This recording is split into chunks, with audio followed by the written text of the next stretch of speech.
नमस्कार बंधुगण बंधु माने आपण मान समस्त को आज ज्योतिष कार्यक्रम को स्वागत। आज ज्योतिष कार्यक्रमटी मिथुन राशि व्यक्ति विशेष मानक पई बहुत गुरुत्वपूर्ण अटे, बहुत ही खास अटे।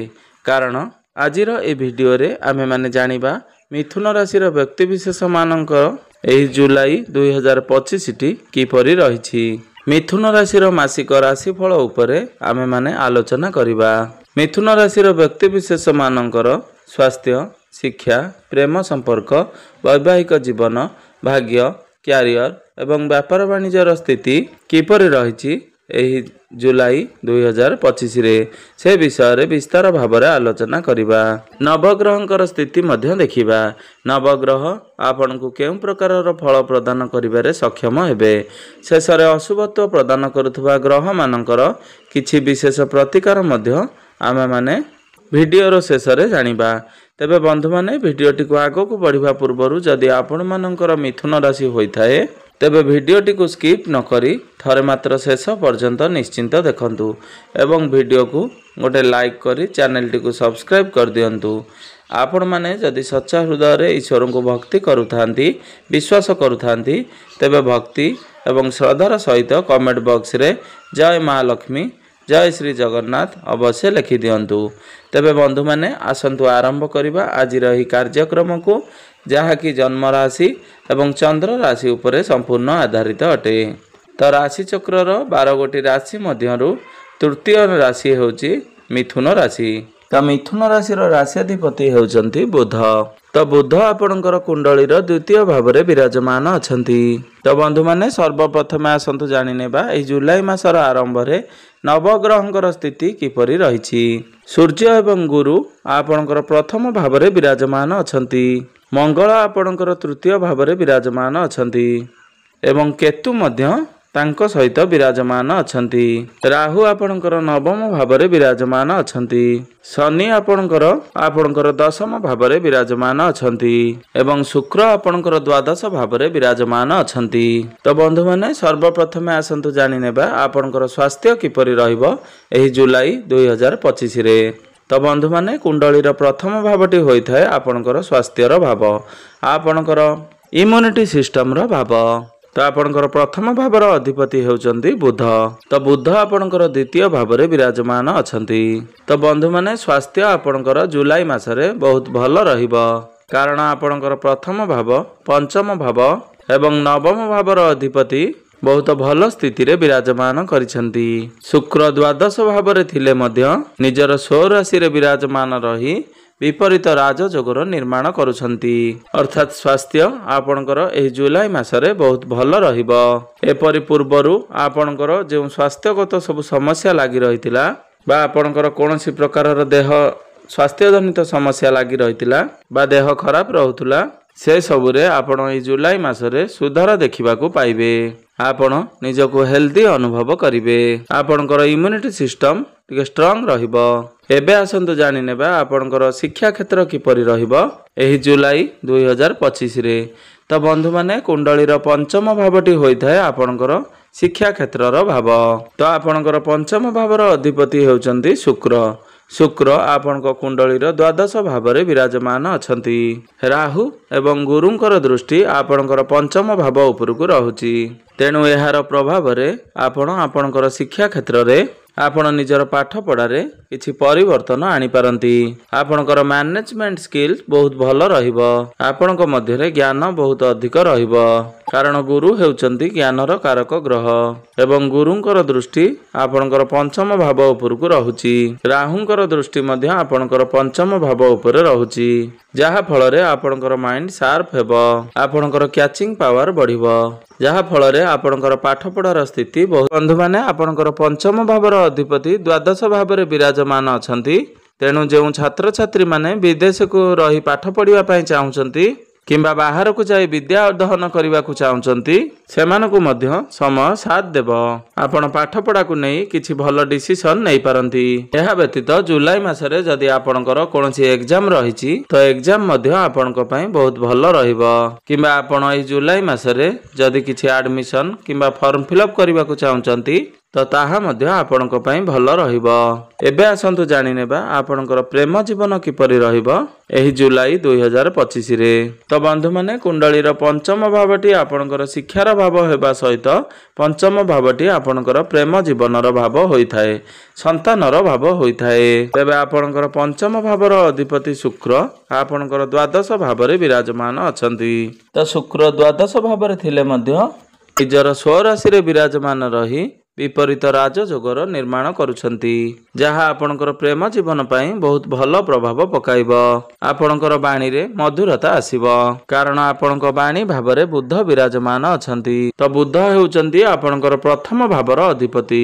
ଏହା ବ୍ୟତୀତ ବୁଧ ହେଉଛନ୍ତି ବାଣୀର କାରକ ଗ୍ରହ, ଯାହା ଦ୍ୱାରା ଆପଣ ଆପଣଙ୍କର ବାଣୀ ଦ୍ୱାରା ନିଜର ପାର୍ଟନରକୁ ଭଲ ଭାବରେ ମନାଇ ପାରିବେ। ଆପଣଙ୍କର କମ୍ୟୁନିକେସନ ସ୍କିଲ୍ସ ବହୁତ ଭଲ ରହିବ।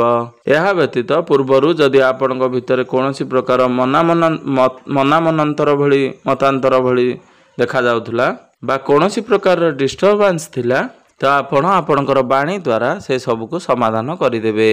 ଆପଣଙ୍କ ମଧ୍ୟରେ ଭଲ ପାଇବା ବଢ଼ିବ, ବୁଝାବଣା ଠିକ୍ ଠାକ୍ ରହିବ, ଆପଣଙ୍କ ମଧ୍ୟରେ କନେକ୍ସନ ଷ୍ଟ୍ରଙ୍ଗ ହେବ ଏବଂ ଯେଉଁମାନେ କୌଣସି ରିଲେସନସିପ୍ରେ ନାହାନ୍ତି ସେମାନଙ୍କର ଏକ ନୂଆ ରିଲେସନସିପ୍ ହେବାର ସମ୍ଭାବନା ବନୁଅଛି। ଏବେ ଆସନ୍ତୁ ଜାଣିନେବା ଆପଣଙ୍କର ବୈବାହିକ ଜୀବନ କିପରି ରହିବ ଏହି ଜୁଲାଇ ମାସ 2025ରେ। ତ ବନ୍ଧୁମାନେ, କୁଣ୍ଡଳୀର ସପ୍ତମ ଭାବଟି ହୋଇଥାଏ ଆପଣଙ୍କର ବୈବାହିକ ଜୀବନର ଭାବ, ଆପଣଙ୍କର ଜୀବନ ସାଥୀଙ୍କର ଭାବ। ଆପଣଙ୍କର ସପ୍ତମ ଭାବର ଅଧିପତି ହେଉଛନ୍ତି ଦେବଗୁରୁ ବୃହସ୍ପତି। ଦେବଗୁରୁ ବୃହସ୍ପତି ଆପଣଙ୍କର ପ୍ରଥମ ଭାବରେ ବିରାଜମାନ ଅଛନ୍ତି। ଆପଣଙ୍କର ପ୍ରଥମ ଭାବରେ ରହି ସପ୍ତମ ଭାବକୁ ଦୃଷ୍ଟି ଦେଉଛନ୍ତି। ପୂର୍ବରୁ ଗୁରୁ ଆପଣଙ୍କର ଦ୍ୱାଦଶ ଭାବରେ ଥିଲେ, ଯାହା ଫଳରେ ଆପଣଙ୍କର ବୈବାହିକ ଜୀବନରେ ବହୁତ ପ୍ରକାର ସମସ୍ୟା ଆସୁଥିଲା। ଆପଣଙ୍କ ମଧ୍ୟରେ ଅଧିକାଂଶ ସମୟ ମନାନ୍ତର ଦେଖାଦେଉଥିଲା, ଆପଣଙ୍କ ମଧ୍ୟରେ ମିସ୍ଅଣ୍ଡରଷ୍ଟାଣ୍ଡିଂ ହେଉଥିଲା କିମ୍ବା ଆପଣଙ୍କର ଜୀବନସାଥୀ ନାନା ଦୁଶ୍ଚିନ୍ତା ଭିତରେ ରହୁଥିଲେ। ବର୍ତ୍ତମାନ ଗୁରୁ ଆପଣଙ୍କର ପ୍ରଥମ ଭାବରେ ଗୋଚର କରୁଛନ୍ତି, ଯାହାକି ଆପଣଙ୍କର ବୈବାହିକ ଜୀବନ ପାଇଁ ଶୁଭ ପ୍ରଭାବ ପକାଇବ। ତ ଆପଣଙ୍କର ବୈବାହିକ ଜୀବନରେ ନାନା ସକାରାତ୍ମକ ପରିବର୍ତ୍ତନ ଦେଖିବା ପାଇଁ ପାଇବେ। ଏହା ସହିତ ଆପଣଙ୍କର ଜୀବନସାଥୀଙ୍କର ପର୍ସନାଲ ଏବଂ ପ୍ରଫେସନାଲ ଲାଇଫରେ ଆପଣ ବହୁତ ସକାରାତ୍ମକ ପରିବର୍ତ୍ତନ ଦେଖିବାକୁ ପାଇବେ। ପୂର୍ବରୁ ଆପଣଙ୍କର ବୈବାହିକ ଜୀବନରେ ଯାହା ବି ସମସ୍ୟା ଥିଲା, ଯାହା ବି ମତାନ୍ତର ଥିଲା, ବର୍ତ୍ତମାନ ସେସବୁ ଦୂର ହୋଇଯିବ। ଆପଣଙ୍କ ମଧ୍ୟରେ ଅଣ୍ଡରଷ୍ଟାଣ୍ଡିଂ ଠିକ୍ ଠାକ୍ ରହିବ।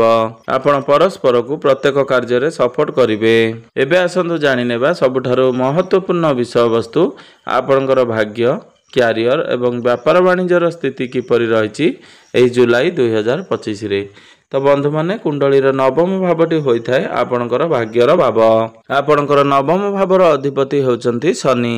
ତ ଶନି ଆପଣଙ୍କର ଦଶମ ଭାବରେ ବିରାଜମାନ ଅଛନ୍ତି, ବହୁତ ଭଲ ସ୍ଥିତିରେ ବିରାଜମାନ କରିଛନ୍ତି, କାରଣ କୁଣ୍ଡଳୀର ଦଶମ ଭାବଟି କେନ୍ଦ୍ର ବୋଲି ମାନା ଯାଇଥାଏ ଏବଂ କୁଣ୍ଡଳୀର ଦଶମ ସ୍ଥାନଟି ବହୁତ ଶୁଭ ସ୍ଥାନ ହୋଇଥାଏ। ଆପଣଙ୍କର ନବମ ଭାବରେ ବିରାଜମାନ ଅଛନ୍ତି ରାହୁ। ତ ବନ୍ଧୁମାନେ, ଆପଣଙ୍କ ସହିତ ଦୁଇଟି ଘଟଣା ଘଟିବ। ପ୍ରଥମେ ରାହୁ ଯେହେତୁ ଆପଣଙ୍କର ଭାଗ୍ୟ ଭାବରେ ଅଛନ୍ତି, ତ ବିନା ବାଧା ବିଘ୍ନରେ କୌଣସି କାର୍ଯ୍ୟରେ ଆପଣଙ୍କୁ ସଫଳତା ପ୍ରାପ୍ତ ହେବ ନାହିଁ, କିନ୍ତୁ କାର୍ଯ୍ୟରେ ଆପଣଙ୍କୁ ନିଶ୍ଚିନ୍ତ ଭାବରେ ସଫଳତା ପ୍ରାପ୍ତି ହେବ, କାରଣ ଆପଣଙ୍କର ଭାଗ୍ୟ ଭାବର ଅଧିପତି ଶନି ଆପଣଙ୍କର ଦଶମ ଭାବରେ ବହୁତ ଭଲ ସ୍ଥିତିରେ ବିରାଜମାନ ଅଛନ୍ତି। ଶନି ଆପଣଙ୍କର କେନ୍ଦ୍ରରେ ରହି କେନ୍ଦ୍ର ତ୍ରିକୋଣ ରାଜଯୋଗର ନିର୍ମାଣ କରୁଛନ୍ତି, ତ ନିଶ୍ଚିନ୍ତ ଭାବରେ ଆପଣଙ୍କୁ କାର୍ଯ୍ୟରେ ସଫଳତା ପ୍ରାପ୍ତି ହେବ। ତେଣୁ ଆପଣ ବାଧାବିଘ୍ନକୁ ଡରି ନ ଯାଇ ଆପଣ କାର୍ଯ୍ୟରେ ଆଗକୁ ବଢ଼ନ୍ତୁ, କିନ୍ତୁ ଆପଣ ଗୋଟିଏ କଥାର ଧ୍ୟାନ ରଖିବେ, ତରବରିଆ ଭାବରେ ଯେମିତି ଆପଣ କୌଣସି କାର୍ଯ୍ୟ ନ କରନ୍ତି କିମ୍ବା କୌଣସି ଡିସିସନ ନ ନିଅନ୍ତି, କାରଣ ଯେବେ ବି ରାହୁ ଆପଣଙ୍କର ଭାଗ୍ୟ ଭାବରେ ଥାଆନ୍ତି, ତେବେ ବ୍ୟକ୍ତି ତରବରିଆ ହୋଇ ଯେଉଁ ଡିସିସନ ନେଇଥାଏ କିମ୍ବା ଯେଉଁ କାମ କରିଥାଏ ସେଥିରେ ତାକୁ କ୍ଷତିର ସାମ୍ନା କରିବାକୁ ପଡ଼ିଥାଏ, ଅସଫଳତାର ସାମ୍ନା କରିବାକୁ ପଡ଼ିଥାଏ। ତ ପ୍ରତ୍ୟେକ କାର୍ଯ୍ୟ କରିବା ପୂର୍ବରୁ, ପ୍ରତ୍ୟେକ ଡିସିସନ ନେବା ପୂର୍ବରୁ ଆପଣ ଭଲ ଭାବରେ ଭାବିଚିନ୍ତି ପ୍ଲାନିଂ କରି ଆଗକୁ ବଢ଼ନ୍ତୁ, ଆପଣଙ୍କୁ ସେଥିରେ ନିଶ୍ଚିନ୍ତ ଭାବରେ ସଫଳତା ପ୍ରାପ୍ତି ହେବ। ଆପଣ ନିଜ ଭିତରେ ଧୈର୍ଯ୍ୟ ରଖନ୍ତୁ, ଆପଣ ବହୁତ ଅଧିକ ଏକ୍ସାଇଟ ହୁଅନ୍ତୁ ନାହିଁ, ନଚେତ ଭାଗ୍ୟ ସମ୍ବନ୍ଧିତ ପ୍ରତ୍ୟେକ କାର୍ଯ୍ୟ ଆପଣ କରିପାରିବେ ଏବଂ ସେଥିରେ ଆପଣ ସଫଳ ହେବେ। ଏବେ ଆସନ୍ତୁ ଜାଣିନେବା ଆପଣଙ୍କର କାର୍ଯ୍ୟକ୍ଷେତ୍ର ବା ଆପଣଙ୍କର କ୍ୟାରିୟର କିପରି ରହିଛି ଏହି जुलाई 2025 रे। तो बंधु माने कुंडली दशम भावटी होइथाय आपनकर कार्य क्षेत्र भाव, आपनकर क्यारियर भाव। आपनकर दशम भावर अधिपति होउचंती देवगुरु बृहस्पति। तो देवगुरु बृहस्पति आपनकर प्रथम भावरे विराजमान अछंती। तेबे बंधु माने गुरु जेतेबेले आपनकर द्वादश भावरे थिले आपनक मध्यरे बहुत अधिक आलस्य थिला, काम करिवारे आपनक मनरे आग्रह नथिला।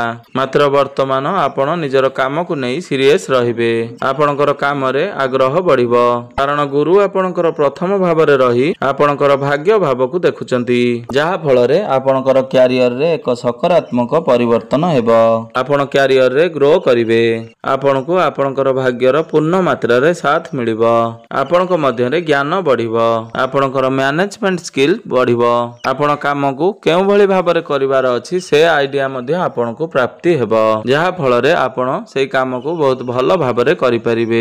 पूर्वरु आपनक मन रे एक शंका रहुतला आपनकर काम को नै, मात्र वर्तमान आपण फ्री होई निजर काम को संपादन करि परिबे। आपनक मध्य रे कॉन्फिडेंस लेवल बहुत भल रहिबो। तो ही जुलाई मासरे आपनकर क्यारियर बहुत भल रहिबो, किंतु आपनकर दशम भावरे शनि विराजमान अछंती। शनि हेउचंती कर्मर कारक ग्रह, तो निश्चिंत भावरे आपनको काम करिवाकू पड़िबो, आपनको ऊपरे रेस्पोंसिबिलिटी अधिक रहिबो। एही रेस्पोंसिबिलिटी आपनको कार्य क्षेत्र रे बहुत अधिक सफलता प्रदान करिवो। एबे आसंतु जानि नेबा आपनकर व्यापार वाणिज्यर स्थिति किपरि रहिबो एही जुलाई 2025 रे। तो बिजनेस एही जुलाई मासरे आपनकर बहुत भल रहिबो। शुक्र एवं गुरुंकर स्थिति बहुत भल रहुची, तो निश्चिंत भावरे आपण व्यापार वाणिज्य रे ग्रो करिवे, आपनकर फाइनेंशियल ग्रोथ हेबो, डेली इनकम बढ़िबो। आपण जदि निजर व्यवसाय को आगो को बढ़ांती तो सेथिरे मध्य आपनको सफलता प्राप्ति हेबो। एबे आसंतु जानि नेबा किछि विशेष उपाय विषय रे, जे उपाय गुडी को करिवा द्वारा आपनकर जे सब अशुभत्व रहउची से गुडी को खंडन होई आपनको शुभ फल प्राप्ति हेबो। आपण प्रत्येक दिन हनुमान चालीसार पाठ अवश्य करंतु।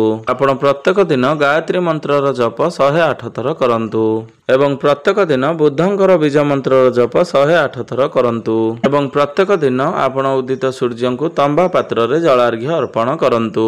तो निश्चिंत भावरे आपनको अधिक शुभ फल प्राप्ति हेबो। तेबे बंधु माने आपनकर जीवन मंगलमय हेउ, एहा ही ईश्वर निकट रे